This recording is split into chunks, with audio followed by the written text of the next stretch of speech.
they are here to make they are the ones that really know what the game is when we get here. So they know where to take us.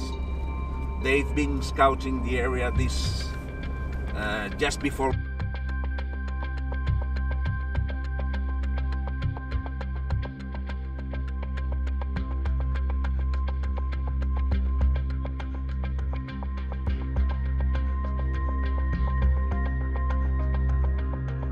Inside if you've been seeing game anywhere, so that makes sense as well. I've never. This is what we call, and I probably am.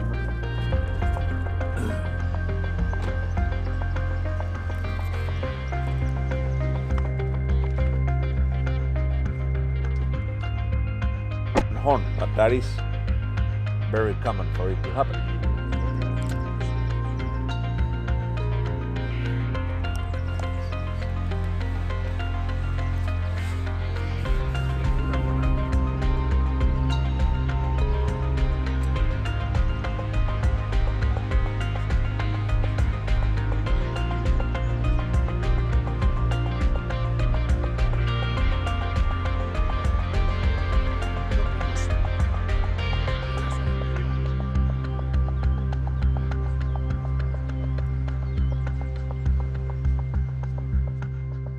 All right, so we got here early. We've been doing a lot of glassing. Now, whether they're hunting here in this area in Spain, we go out with the game wardens for this unit. These guys, their full job is to keep eyes on these animals, and based on the tag we've got, they actually help guide us to them.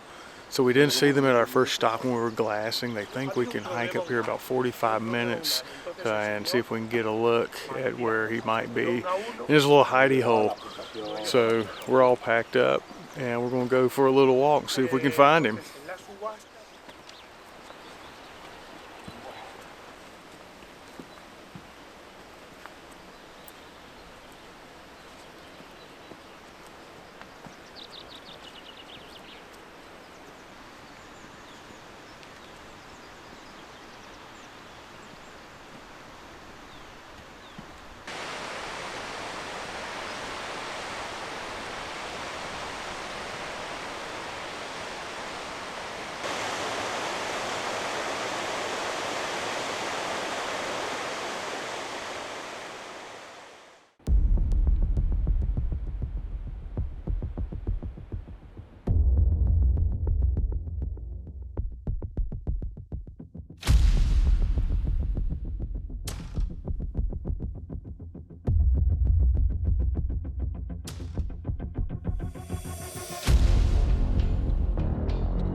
came up this canyon looking for a particular ibex, thinking we're going to have to go several hundred more yards. But as we came over the rise, he was standing there just big as Dallas. So Kuros, get down, get up here, get ready. And I heard them say he's going in the bushes, and it was a sharp quartering away shot heading into the bushes. And I was pretty confident I hit him. These guys weren't so confident, understandably. So we repositioned, came down a little bit, came around this knoll, and he was standing there behind some bushes. I had hit him, I had injured him, but he was standing there giving me another opportunity, and it was at 135 yards and dropped him there on the spot. So we're all just kind of collecting our breath, and we're going to make our way up there and collect him. Beautiful ibex, congratulations. Congratulations. Face it more to me. Good. These pictures? Oh yes. Let's see if you like it. So this is a trip that started 2 years ago. I won this animal at auction, and of course COVID kept putting it off, and finally after 2 years, here I am in the middle of Spain. I have never been to Spain. I've never had a desire or interest coming to Spain, but I did know about these ibex, and when I had the opportunity, I jumped at it, and it has been fantastic from the moment I landed. And so here we are, we're west of Madrid, a couple hundred miles. We're in what they call a state park. It's comparable to our national parks or public land sort of thing. But there are some private ownership within this park. But the hunting rights are all owned by the country, and they auction off tags. And there are 3 tag classes. Easiest way to consider it is big, better, best. So, and they decide on what fits in those categories based on the age, not necessarily the size, because they're trying to maintain this herd that lives in this park. And so the animal I took is an ideal representation of the class I selected.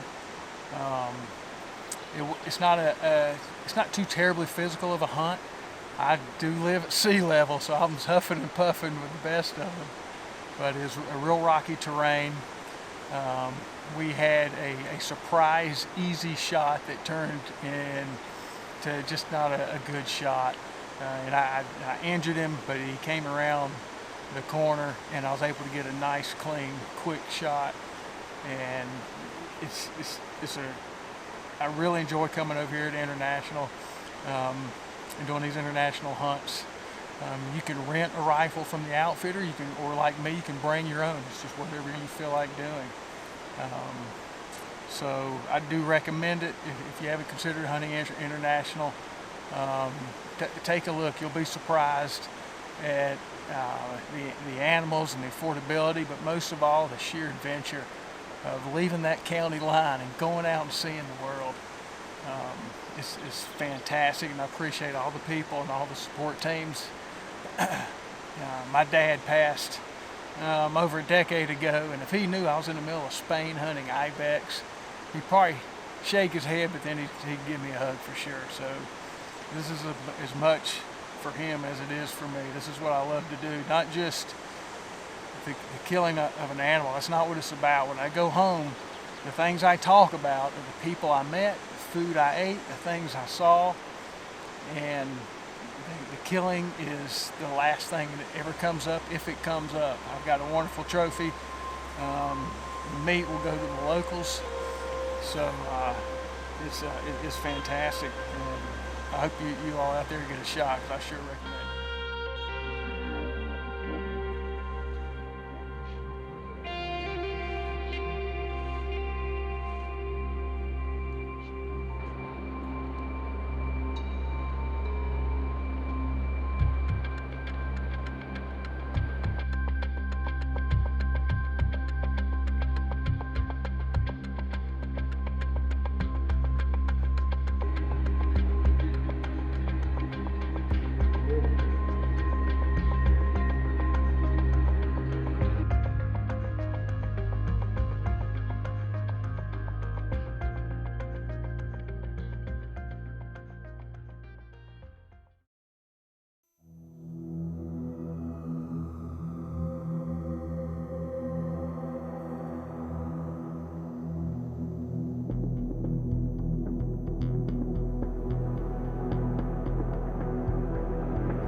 Vale, entonces aquí.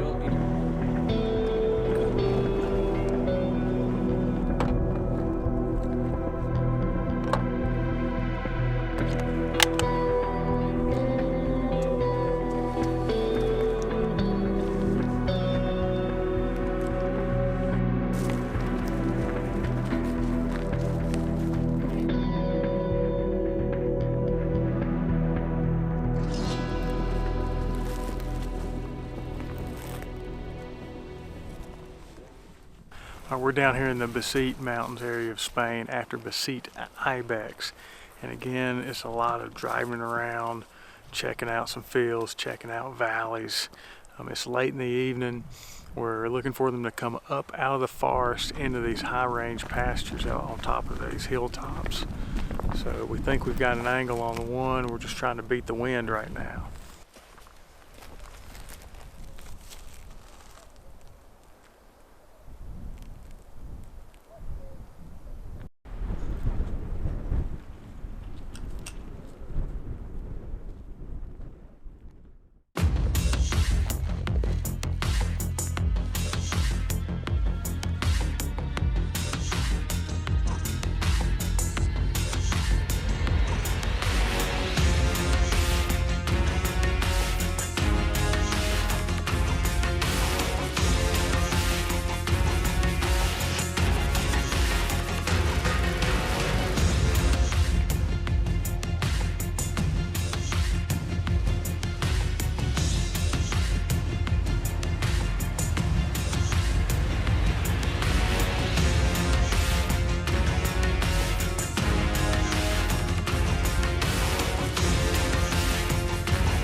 Spotted 3.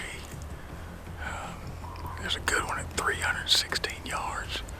So now we're just trying to figure out how we can get around, get through some of these bushes and trees and such.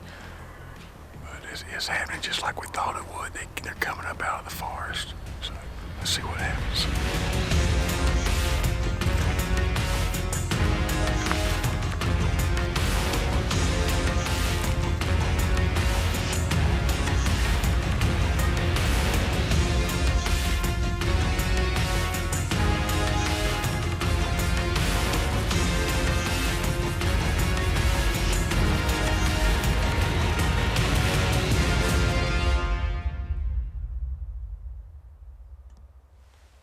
Got a closer look. For this being our first evening, I think we're going to head back and see what else we can find.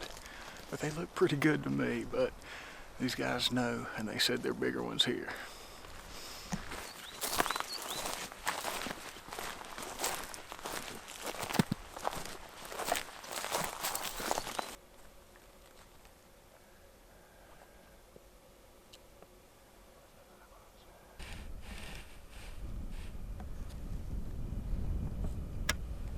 Yo creo que aquí el macho es bueno, ¿no?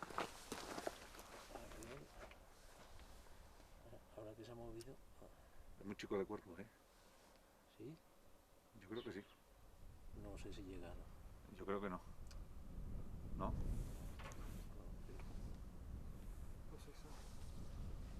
De culo. Que estaba justo detrás. En el medio. So this is the Beceite mountain range where we're chasing Beceite Ibex. Now here in Spain they pronounce it Beceite. In the States we pronounce it like it's spelled, Beceite. Of course now I'm from the South and we pronounce it shut up and give me a gun. But we found some. We're going to try to get down low so and away from them enough where they don't pick up our scent. But it's just the first evening. We've got about 3 days here and we've already seen a few, so I'm feeling really good about it.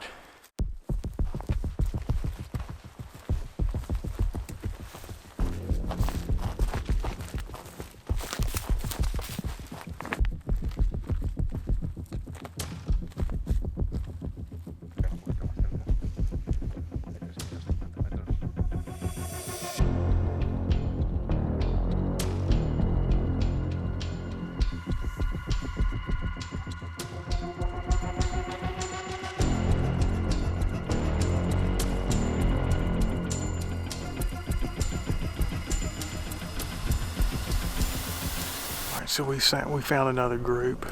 There's a couple of nice ones in there. It'd be tough getting into them because of the wind, but we've seen bigger and we know there's bigger ones, so we're going to probably keep looking a little bit more.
Congratulations! That's a poker. That's a hell of an Ibex, eh? He's a lot bigger than the one I thought was big, and he's just long. So I mean, we're at last light, less than 30 minutes before dark, and there it was, big as Dallas, just sitting on behind a little house down there eating, next to another giant. But it was, I dialed in at 300 yards and smoked him one shot. So we're gonna go check him out. Congratulations. Woo.